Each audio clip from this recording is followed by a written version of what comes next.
This video will cover how to properly handle and store Eggersmann products. The shipping and receiving process plays a pivotal role in maintaining customer satisfaction and fostering business success. As our products move through the supply chain, retaining their unblemished condition is not just desirable, it's imperative. When a delivery truck arrives at the shipping and receiving company, the team lead should verify that all the products are in good shape and that the load has not shifted, and that all products are accounted for as they are unloaded from the truck. The team should handle the product with great care. Many pieces can be handled by one person, but larger pieces should be handled by 2 or more people. Use common sense in this instance. Extra large pieces may need to be moved with pallet jacks or forklifts. Planning and teamwork will ensure that the products are moved safely and without damage. To reduce the risk of damaging the products, dollies and hand trucks should be equipped with protective coverings such as soft cushions and liners. When stacking the product, use soft liners between the boxes. So we're here to discuss how to properly handle the Eggersmann cabinet during delivery. This is the face of the cabinet. Our bases and our upper cabinets, our smaller cabinets, will have the labels on the face of the cabinet.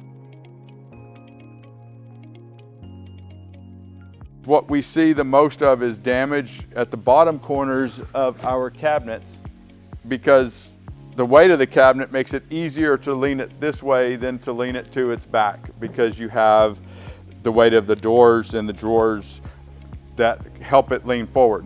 But we want to avoid doing that. So when carrying this cabinet, we want to always carry it label up. We want to always roll it label up. And if we're carrying this onto a job site, we would want to load it from the back forward, and then we can take this to where we want to go. And then after we get it to where we want to go, we want to make sure that we unload it to the back gently, not to ruin the back corners either, and then roll it down. What we find is that people will try to carry these face down. They'll set them face down. I've seen them face down on the dolly, which meant that they had to roll them over the face of the door, and we end up with damage. So here's an example of our tall cabinet.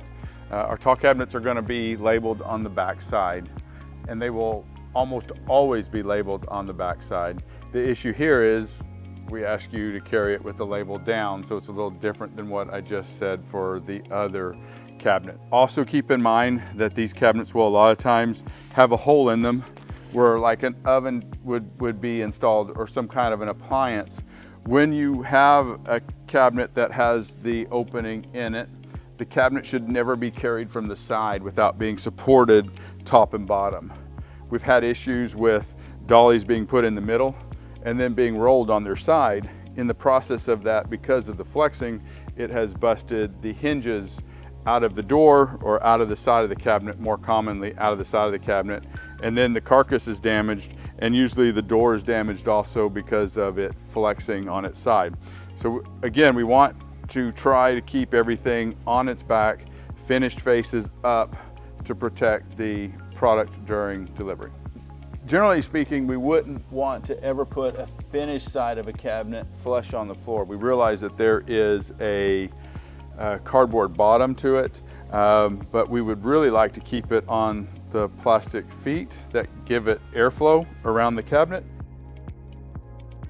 When staging the product at the job site, configure the cabinets in a row with labels out. This will help you check off and verify that all of the product is there, and this will also help the installer to pull the appropriate cabinet at the time that it's needed.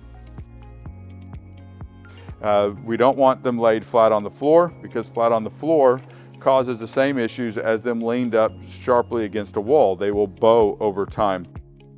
Climate control is critical for storage. Keep the temperature of your room a comfortable 65 to 80 degrees Fahrenheit, and with a relative humidity under 60%. Your designer will provide you with a packing list to help you receive and check off all of the cabinets and pieces for the elevation that you're working on. Each room will have its own order confirmation number and may be on the same packing list. If ordered or shipped at different times, it may be on a separate packing list but will be included with your documentation.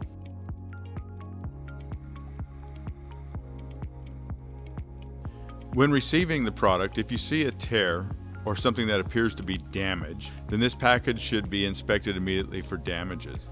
For exposed damage, you have 72 hours upon receiving to report this kind of damage.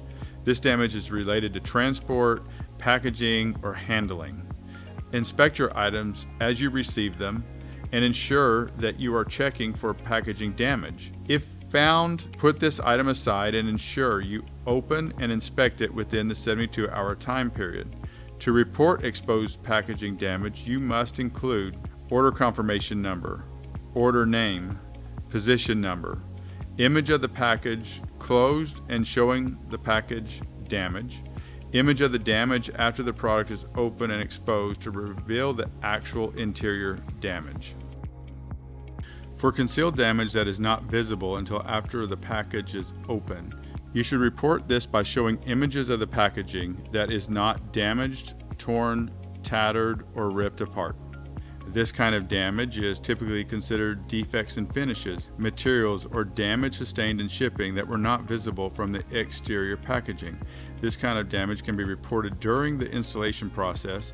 You must reference the order confirmation number, order name, position number, images of the packaging, images of the damage both overall and close up.